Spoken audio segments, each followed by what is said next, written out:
بسم اللہ الرحمن الرحیم۔ السلام علیکم ورحمۃ اللہ وبرکاتہ۔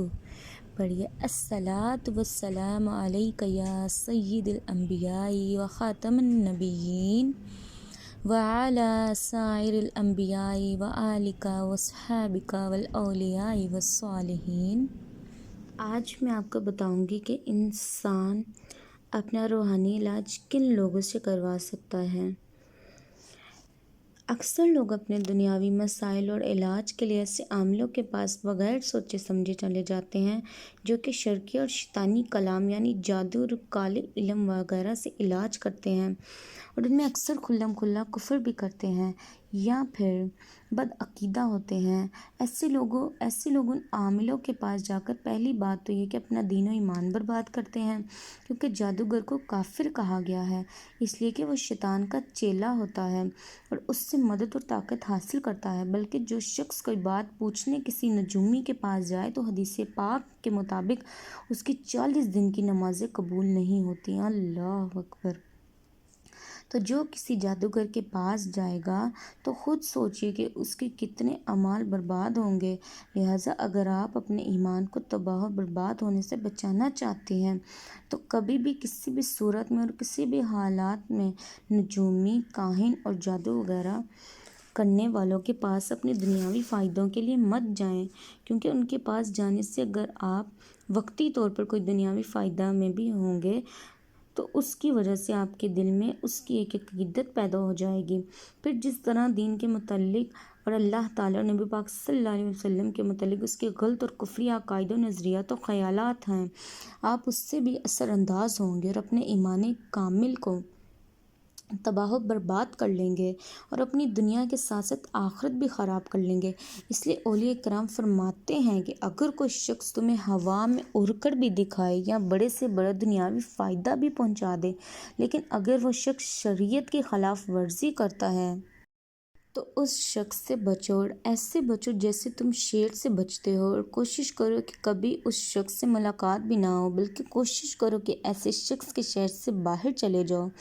کہ کہیں اس کی حرکات و واقعات دیکھ کر تمہارے دل میں اس کی محبت نہ پیدا ہو جائے اور پھر تم رائے حق سے گمراہ ہو جائے اور اپنی دنیا اور آخرت برباد کر لو۔ ایسے عاملوں کے پاس جانے سے دوسرا نقصان یہ ہوتا ہے کہ وہ پھر آپ کو چھوڑتے نہیں ہیں، یعنی پہلے تو وقتی طور پر کوئی فائدہ پہنچا دیں گے مگر بعد میں وہ آپ کو اپنے اشاروں اور حکموں پر چلانے کی کوشش کریں گے، اور جب آپ ان کے اشاروں پر نہیں چلیں گے اور ان کے مطالبے پورے نہیں کرتے رہیں گے تو وہ الٹا آپ پر جادو وغیرہ کر کے پوری زندگی آپ کو نقصان میں پہنچانے اور اپنے تابع کرنے کی کوشش کرتے رہیں گے۔ اس کے علاوہ آپ سے بار بار زبردستی مال و دولت حاصل کرتے رہیں گے اور زبردستی اپنی عزت کروائیں گے، اور جو عورتیں ان کے پاس جاتی ہیں ان سے مال و دولت لوٹنے کے علاوہ علاج بہانے سے ان کی عزت لوٹتے ہیں، پھر بار بار ان کو بدکاری کے لیے مجبور کرتے رہتے ہیں، اور اگر آپ نے انکار کر دیا تو وہ آپ کو جادو وغیرہ کے ذریعے سے پوری طرح تباہ و برباد کرنے کی کوشش کرتے رہیں گے۔ لہٰذا جو مرد اور عورتیں ایسے عاملوں کے پاس جاتے ہیں وہ ساری زندگی ان کی دشمنی کے چکر میں پھنسے رہتے ہیں، جس کی وجہ سے ان کی زندگی نہایت ہی اذیت ناک ہو جاتی ہے کہ وہ اپنی ایک تکلیف ختم کروانے کے چکر میں بے شمار مصیبتوں اور تکلیفوں میں زندگی بھر پھنس جاتے ہیں۔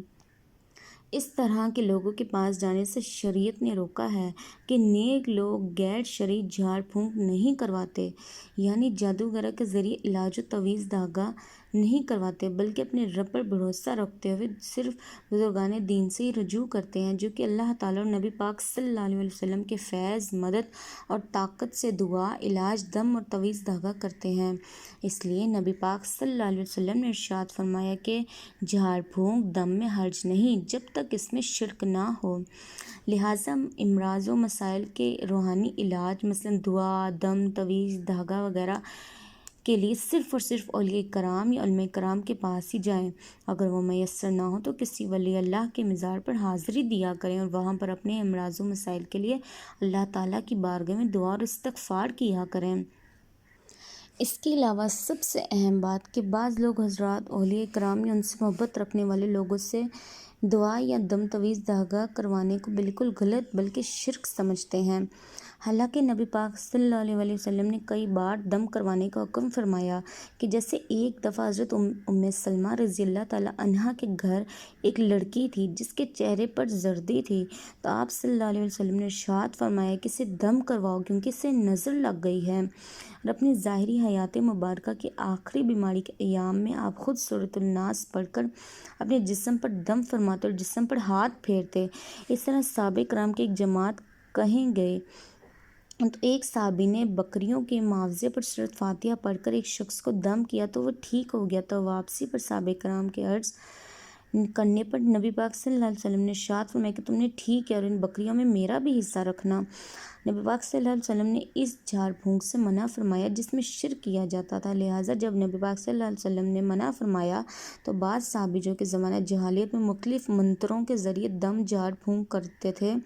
حاضر ہوئے اور مسئلہ پوچھا تو نبی پاک صلی اللہ علیہ وسلم نے ارشاد فرمایا کہ جو تم پڑھتے ہو وہ مجھ پر پیش کرو، اور جب انہوں نے وہ منتر وغیرہ بتائے اور نبی پاک صلی اللہ علیہ وسلم نے سنے تو ان سے ارشاد فرمایا کہ ہم اس جھاڑ پھونک میں کوئی حرج نہیں دیکھتے کیونکہ اس میں کسی قسم کا کوئی شرکیہ کلام یا لفظ نہیں ہے، لہٰذا جو اپنے بھائی کو نفع پہنچا سکتا ہے اسے نفع پہنچائے۔ آپ صلی اللہ علیہ وسلم نے ارشاد فرمایا کہ جھاڑ پھونک دم میں کوئی حرج نہیں جب تک اس میں شرک نہ ہو، لہٰذا آپ خود سوچیں جو قرآنی آیات یا اسم پاک یا روحانی توجہ سے دعا علاج کرتے ہیں وہ کیسے غلط ہو سکتے ہیں۔ بس ہر مسلمان کو چاہیے کہ جب روحانی علاج یا دم کروانا وغیرہ ہو تو عاملوں یا جادوگروں کے پاس جانے کی بجائے حضرات اولیاء کرام صاحب شریعت اور نیک لوگوں کے پاس جائیں۔ اللہ تعالیٰ تمام امت مسلمہ کے مردوں اور بالخصوص عورتوں کو عاملوں اور جادوگروں کے فتنے سے محفوظ فرمائے، آمین ثم آمین۔ تو پلیز آپ میرے چینل کو سبسکرائب کر دیں اینڈ بیل آئیکن کو دبا دیں تاکہ ہر آنے والی نئی ویڈیو سے آپ لوگ باخبر رہ سکیں۔